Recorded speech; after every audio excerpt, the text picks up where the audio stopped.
Nagpanawagan si Cardinal Antonio Tagle sa mga ginikanan nga giyahan sang maayo ang ilang mga kabataan. Ini matapos ang natabo nga sunod-sunod nga insidente sang school violence sa bilog nga pungsod.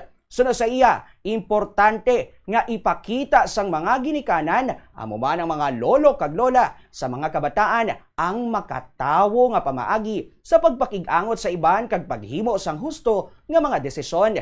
Ginpabutyag man sini ang iya dako nga kasubo sa natabo sa University of Ateneo de Zamboanga City nga nagresulta sa kamatayon sang duha ka estudyante. Sa iya misa sa Parish Church of the Holy Sacrifice sa University of the Philippines, Diliman, gin-question ni Tagle kung ano ang posible nga nagatulod sa isa ka bata nga maghimo sang kapintasan. Suno pa sa iya nga importante nga may matuod nga relasyon kag komunikasyon ng mga miyembro sang pamilya, ilabi na sa sulod sang puloy-an, imbes nga puro cellphone ang ila ginakabalakan. Ginpahayag man sini nga hindi dapat magsalig sang sobra ang mga kabataan sa video games kag AI bilang giya sa ila mga desisyon bangod wala ini sang balatsagon. Dugang panitagle, antes maghimo sang isa ka desisyon, dapat anay ini nga pangamuyuan kag may ara sang discernment agud nga magiyahan ang kaisipan sa paghimo sang butang nga gusto sini matabo.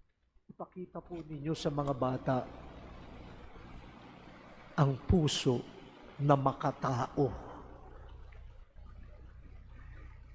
Pero kung sa inyong hapagkainan, lahat kayo, mag-asawa, pati mga anak, ang tinitingnan cellphone at hindi ang bawat isa, wala.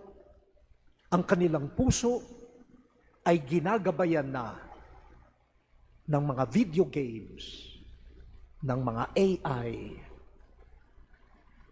Tinuturuan sila magdesisyon at kumilos. Wala namang puso ang AI.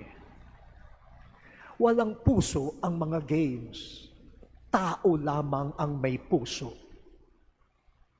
Bakit natin binebenta ang ating puso sa mga machine na walang puso?